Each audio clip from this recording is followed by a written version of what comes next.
Good morning. आज हम start करने वाले हैं नया चैप्टर सेट्स। सेट्स क्या होता है? Set is a organised collection of well defined objects. Sets दो तरह के होते हैं, सेट बिल्डर फॉर्म और एक roster form. Roster set builder form होता है एक्स सच दैट, इसे हम सच दैट कहते हैं। X such that x is a natural number less than equal to 5, तो इसे हम रोस्टर फॉर्म में कुछ इस तरह लिखते हैं नंबर्स में। सेट बिल्डर फॉर्म में हम वर्ड्स के हिसाब से लिखते हैं और रोस्टर फॉर्म में हम नंबर स्टाइल से लिखते हैं। अब आगे बढ़ते हैं। सेकंड मोस्ट इम्पॉर्टेंट चीज जो है हम पढ़ेंगे वो है सिंबल्स।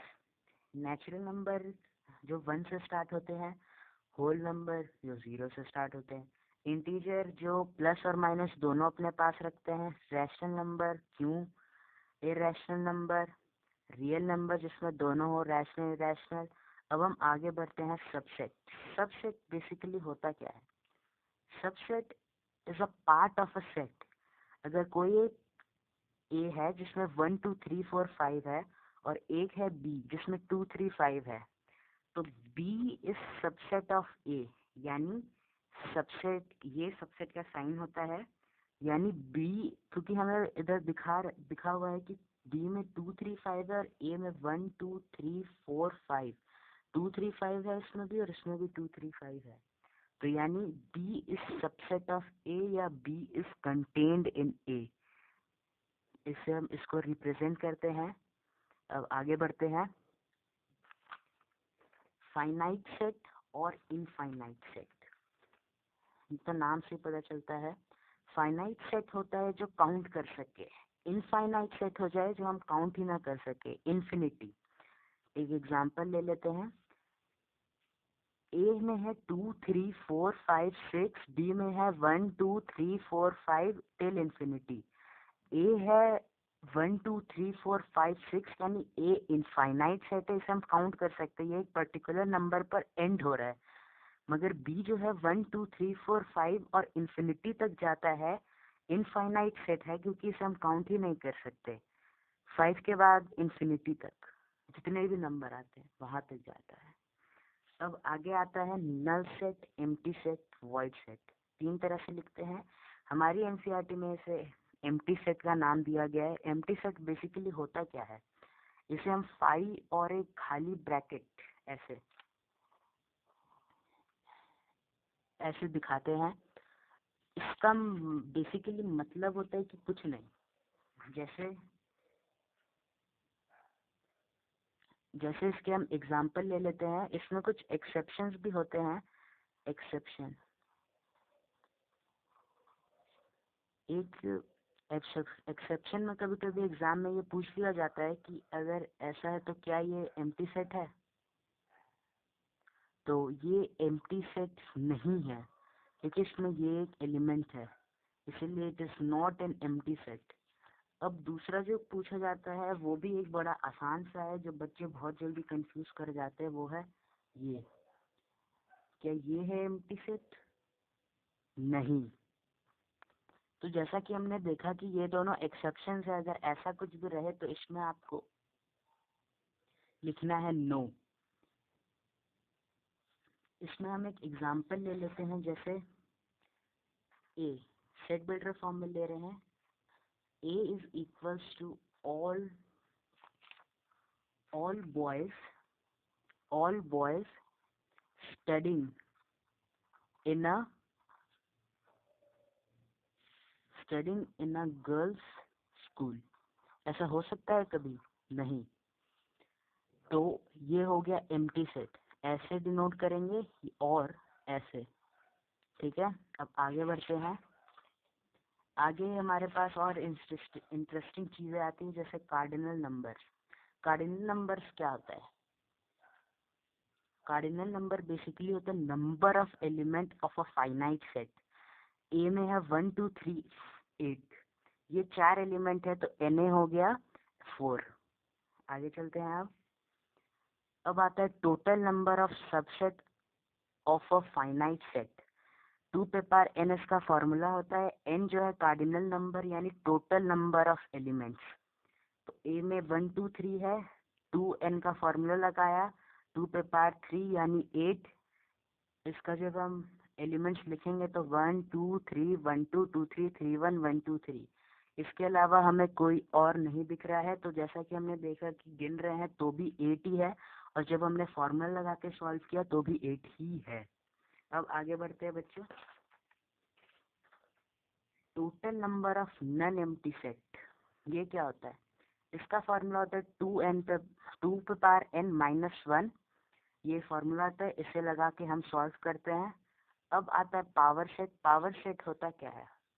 पावर होती है ना, पावर, जिसके पास बहुत पावर हो, वैसे इसके पास भी बहुत पावर है। पावर सेट का डेफिनेशन होता है set of all possible subsets.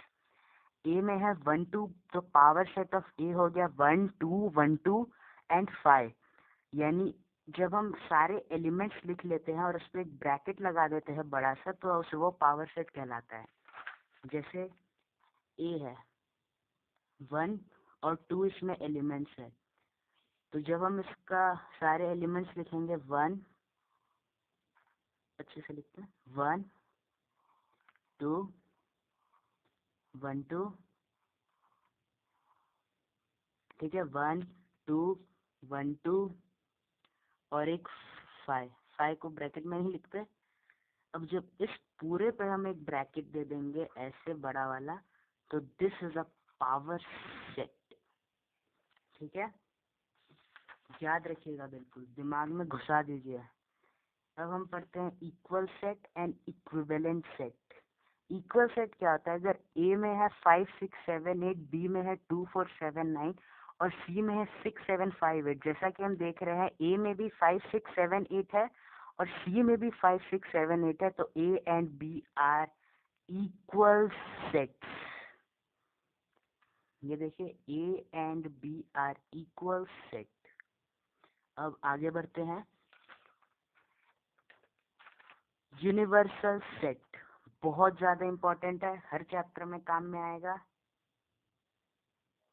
Universal set, universal set ये क्या होता है? अगर ए एक एलिमेंट, ए है जिसमें एलिमेंट्स है 1 2 3, बी है जिसमें एलिमेंट्स है 1 2 3 4, तो इसका जो यूनिवर्सल सेट होगा उसमें ये सारे एलिमेंट्स होने चाहिए, यानी 1 2 3 4 and 5।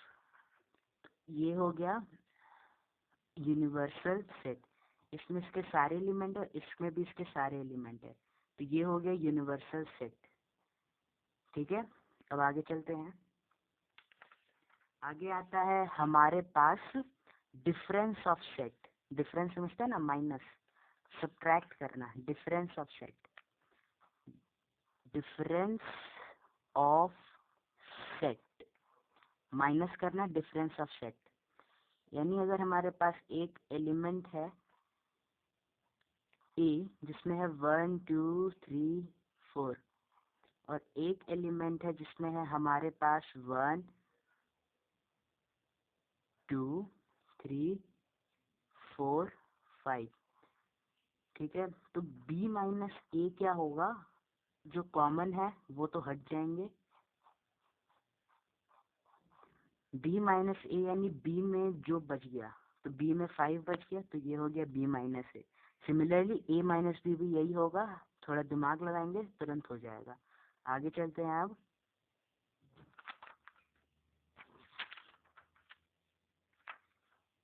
Complement of set, very important topic, समझना बहुत जरूरी है। कॉम्प्लीमेंट ऑफ सेट होता है अ सेट, ए अगर सेट है, if A is set then its complement will be A dash. Universal set में जब हम ए माइनस कर देंगे तो वो ए डैश होता है, यानी ए कॉम्प्लीमेंट। सिमिलरली यू है अगर उसमें 1 2 है और ए है जिसमें 1 है, तो u माइनस ए 2 होता है, यानी a कॉम्प्लीमेंट इज 2। अब आता है यूनियन एंड इंटरसेक्शन। यूनियन क्या होता है? अगर यूनियन का मतलब बेसिकली होता है और, यूनियन का साइन होता है ऐसे, जैसा कि मैंने दिखाया हुआ है, और मतलब होता है इसका, अगर a एक एलिमेंट है जिसमें 1 2 3 4 है, बी एक एलिमेंट है, इसमें 3 4 7 8 है, तो ए यूनियन बी में ये सारे एलिमेंट्स होने चाहिए 1 2 3 4 7 8, कॉमन नहीं, सारे, और सिर्फ एक ही बार लिखेंगे। आगे चलते हैं इंटरसेक्शन में। इंटरसेक्शन होता है elements present in both A and B. A में है 1 2 3 5, बी में है 2 3। यूनियन इंटरसेक्शन को ऐसे डिनोट करते हैं, सिंगल, डबल नहीं। इसका मतलब होता है एंड जो कॉमन है, यानी 2 3। अब आता है disjoint set when intersection of two sets are nil. जब हम दो सेट का इंटरसेक्शन करते हैं और वहाँ निल आए, यानी कुछ भी नहीं, 0 5। एग्जाम्पल देख लीजिए, आपको समझ में आ जाएगा। ए में थे 1 2 3 और बी में है 5 6, तो यानी ए माइनस बी क्या आया है, 5। ठीक है, आगे चलते हैं। अब आगे हमारे पास एक बहुत ही इम्पोर्टेंट चीज आती है, Venn diagram. Venn diagram basically क्या होता है? It is a diagrammatical representation of set. Universal set इसमें बहुत इंपॉर्टेंट है। यूनिवर्सल सेट एक बड़ा रेक्टेंगल होता है और उसमें जितने भी सेट हो, ए बी सी, वो सारे सर्कल्स में आते हैं। एक एग्जांपल देख लीजिए, ए में है 1 2, बी में है 1 2, इसका यूनिवर्सल सेट है 1 2 3 4। यूनिवर्सल सेट और ए जो है वो सर्कल में दिखाया हुआ है। ए में है 1 2, यानी 1 2 आ चुका है और 3 4 बच गए, तो वो इधर लिखेंगे। सेकेंड एग्जाम्पल जो बहुत जरूरी है समझना, वो है 3। जैसे ए है, ए में है 1 और ए में है 2 और 4। A has 2 and 4.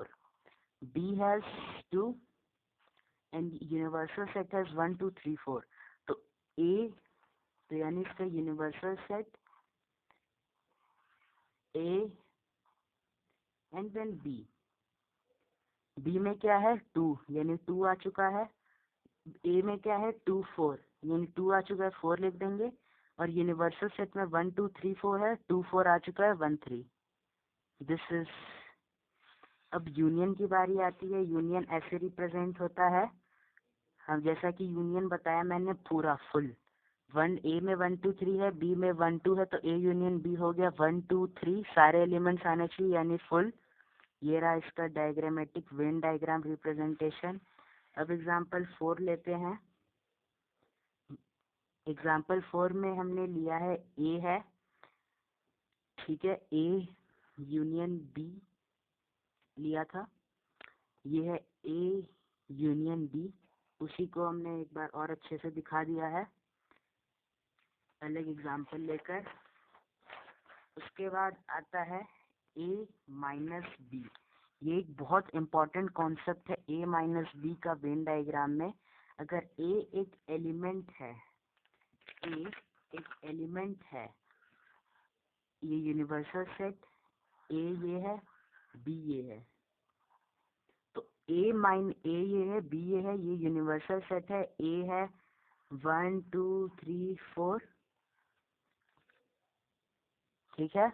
बी है 2 3 5 7, तो ए माइनस बी होगा, ए माइनस बी 2,